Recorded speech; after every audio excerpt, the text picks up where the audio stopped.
दोस्तों, आपका मेरे YouTube चैनल पर स्वागत है, अभिनंदन है।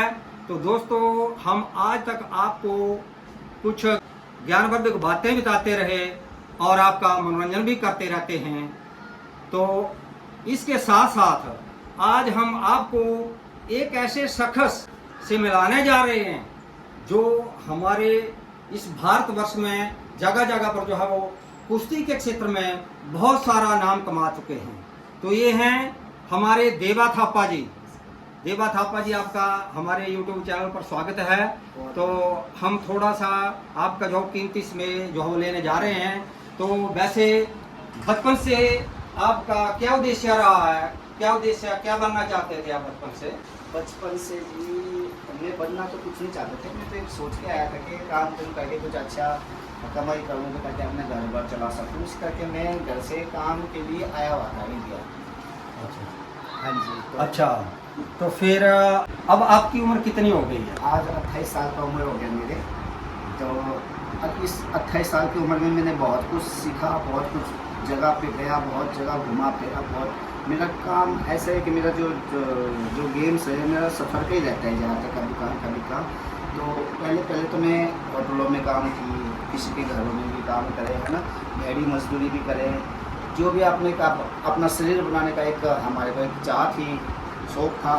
हमने जिम जूम भी ज्वाइन करे, बड़े जिम जूम मारे, उसका क्या है भी छोटा रह गया हमारे। बाकी इस तरह करते करते हमने एक मेले में गए थे जहाँ पे कुश्तियाँ दंगल हो रहे थे। अच्छा अच्छा। तो वहाँ पे कुश्ती लड़ा।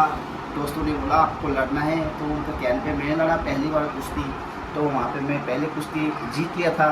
अच्छा, तो जीतने के बाद में खुशी था ना, खुशी भी हुआ। ऊपर से लोगों का जो आशीर्वाद होता है, प्यार होता है, दक्षिणा होता है, वो मिला मुझे।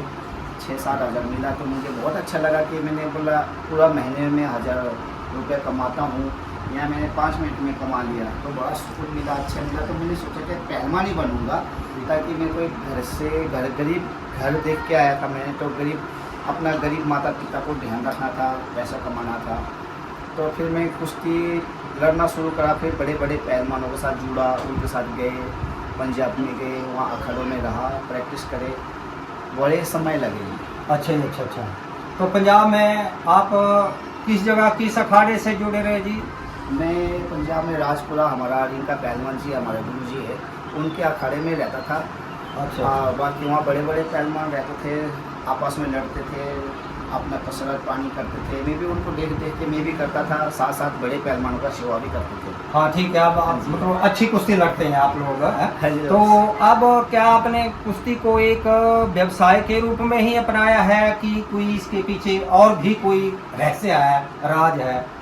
ये कुश्ती से क्या है कि मेरे को ना, जैसे कि हम रोज़ दंगलों में जाते तो पूरा महफिल जमा होते हैं, इतने लोग जुड़े होते हैं कि वहाँ कुश्ती दंगल में जाके एक माहौल अलग हो जाता है हमारा। इतना लोगों को देखना, इतना लोगों से मिलना, बहुत एक मन की एक अलग ही सुकून मिलते हैं। तो हम वहाँ जाके पहले तो पब्लिक को देखते हैं, कुश्ती भी लड़ते हैं, लोगों का मनोरंजन करते हैं, लोग भी बहुत खुश होते हैं। तो इसी तरह से फिर मैं कुश्ती, अब तो 14-15 साल हो गया इस कुश्ती लड़ना ही सीखा मैंने। आज तक मैंने कोई भी काम किया है वो इतना वो काम नहीं जो मैं सीख के रखूँ तो काम आएगा। हाँ, आता है मुझे, जो घरों में काम करते हैं, बर्तन धोना वो आता है मुझे, लेकिन मेरे लिए एक कुश्ती भगवान है। ठीक। हाँ जी। तो आपने जो है कुश्ती को अब तो एक समझो, एक व्यवसाय भी समझो, क्योंकि आप अपने तन मन धन तय दिल से जो है वो इसके साथ जुड़े हैं, समर्पित हैं इसी के प्रति। तो लेकिन इसके साथ साथ जो आपका मुख्य उद्देश्य है वो लोगों का मनोरंजन करना है, और आप मनोरंजन ही करते हैं। तो ये बहुत बड़ी बात है कि जो पैसे आपको मैंने देखा है दिए जाते हैं अखाड़ों में, तो आप उसको जो है वो कभी जो है वो ठुकराते नहीं हैं। जिस तरह से आम पहलवान कुछ ऐसे बड़े नामे ग्रामे करते हैं, वो पैसे के थोड़ा लालची होते हैं, लेकिन वो फिर जनता का जो है वो उतना मनोरंजन नहीं कर पाते हैं। उनका वो उद्देश्य नहीं होता है जो होना चाहिए। तो एक पहलवान का जो उद्देश्य है, तो वो असली उद्देश्य जो है वो जनता का मनोरंजन करना है। जिस तरह से इन्होंने कहा कि मेरा जो असली उद्देश्य है वो जनता का मनोरंजन करना है, ना कि पैसा कमाना। तो इसके साथ साथ पैसे के बिना आज दुनिया नहीं चल सकती है, एक पत्ता भी नहीं हिलता है। तो पैसा भी जरूरी है, लेकिन ये पैसे को उतनी ज़्यादा ये तरजीह नहीं देते हैं जितनी की लोगों की मनोरंजन के लिए। कुछ लोग मैंने ये या पहलवान जो है वो मैंने ये कहते सुने कि जी हमारी कुश्ती आधा घंटा हो गई है, अब नहीं हम इसके बाद लड़ेंगे। लेकिन हमने देवा थापा जी को इस तरह से जो है वो मैदान से हटते हुए नहीं देखा है, ये आगे बढ़ते हैं। हाँ जी, कई बोलते हैं जी अगर इन्होंने किसी को हरा भी दिया तो लोकल पहलवान के नाते कई बार उनकी सपोर्ट करते हैं कि नहीं जी वो अपने पहलवान को जीतते हुए देखना चाहते हैं। तो बार बार इनको हमने देखा कि जी कुश्ती के लिए मैदान में लाते हैं, लेकिन ये कभी भी पीछे नहीं हटते हैं। ये शेर दिल है जी, ये बहादुर है, वाकई दिल से ये बहादुर है जी। इनके अंदर जो है वो दृढ़ इच्छा शक्ति, दृढ़ निश्चय, साहस आदि जो है वो इनमें जो कोट कोट कर भरा है, और ये जनता के प्रति समर्पित हैं। ये अपनी सेवाएं लोगों को जो दिल खोल करके दे रहे हैं, इसमें कोई दो राय नहीं है।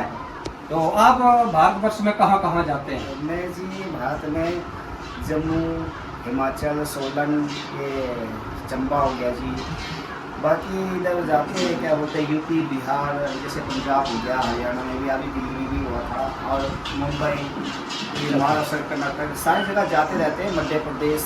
तो कुछ जगह का नाम नहीं याद आया मुझे, सॉरी। बिल्कुल ठीक नहीं यार। एक बार तो मैं उड़ीसा में भी गया था, वहाँ जाके मुझे पता लगा कि वहाँ तो बोलते हैं कि थोड़ा सा उड़ीसा साइड में ये बोलते कि चलो, वहाँ का लोगों ने भी बहुत ज़्यादा प्यार दिया मुझे, बहुत ही अच्छा लगा, क्योंकि पहली बार गया था मैं उड़ीसा में। तो वहाँ का माहौल देख के भी मुझे बहुत अच्छा लगा, क्योंकि मेरा एक ही कुश्ती लड़ा मैंने उड़ीसा में आज तक। अच्छा जी, अच्छा। हाँ जी। तो दोस्तों ये थे हमारे देवा थापा जी। तो इनसे हमने जो है वो आपका परिचय जो है वो करवा दिया। तो देवा थापा जी ने अपना जो है वो महत्वपूर्ण समय हमारे चैनल पर ये दिया है, तो हम तहे दिल से जो है वो इनका शुक्रिया अदा करते हैं। तो आप आज का जो युवा वर्ग है उनको क्या संदेश देना चाहते हैं? आज ये संदेश ये है कि सभी दोस्तों को मैं ये चाहता हूँ कि नशा पत्ता से दूर रहो, अपना एक नशा रखो, अपना शरीर बनाने का नशा रखो। देखो, आप कोई भी गेम खेलो, जरूरी नहीं पहलवान बनो। अगर आपको गेम भी पसंद नहीं है, लेकिन अपना शरीर के लिए गेम खेलो, या फिर हार्ड वर्किंग करो, या कुछ भी वर्कआउट करो, है ना। आजकल के क्योंकि खाना जो हम खा रहे हैं आजकल के लाइफ में, जो खाना में बहुत सारे केमिकल्स बहुत कुछ होते हैं, ऑयल में है ना, बहुत कुछ होते हैं। तो उसको हजम करने के लिए आपको कसरत तो करनी पड़ेगा, आपको पसीना बहाना पड़ेगा, तभी आपका शरीर अच्छा रहेंगे, स्वस्थ रहेंगे। बाकी नशा से दूर रहो, बाकी अच्छे खाना खाओ अपने घर में, अपना घर के दूध घी खाओ, बादाम खाओ, है ना, अच्छे सोच रखो। हाँ ठीक है। तो दोस्तों देवा थापा जी ने आप लोगों को, युवा वर्ग को ये संदेश दिया है कि आप लोग जो है वो अच्छा खाना खाएं, पौष्टिक खाना खाएं, और जो कूड़ा करकट वाला जो मॉडर्न खाना जिसको कहते हैं वैसा नहीं, शुद्ध आहार लें और शुद्ध व्यवहार रखें और अपनी सेहत का ख्याल रखें। तो इसके लिए कहते हैं कि वर्कआउट करना जरूरी है, शारीरिक अभ्यास जरूर करें, किसी भी रूप में करें, ताकि आप शारीरिक और मानसिक दोनों ही रूप में आप अपने आप को जो है वो फिट रख सकें, और तभी आप का और अपने समाज का जो है वो कल्याण हो सकता है। और नशे से दूर रहें, और इसी नशे के गर्त में जो है वो आज की पीढ़ी जो है वो डूबती जा रही है। आप कोई ना कोई काम जरूर करें, जनता का भला करें। तो इसी के साथ हम देवा थापा जी से विदाई लेते हैं। धन्यवाद देवा थापा जी, चैनल पर अपना घूमने समय देने के लिए।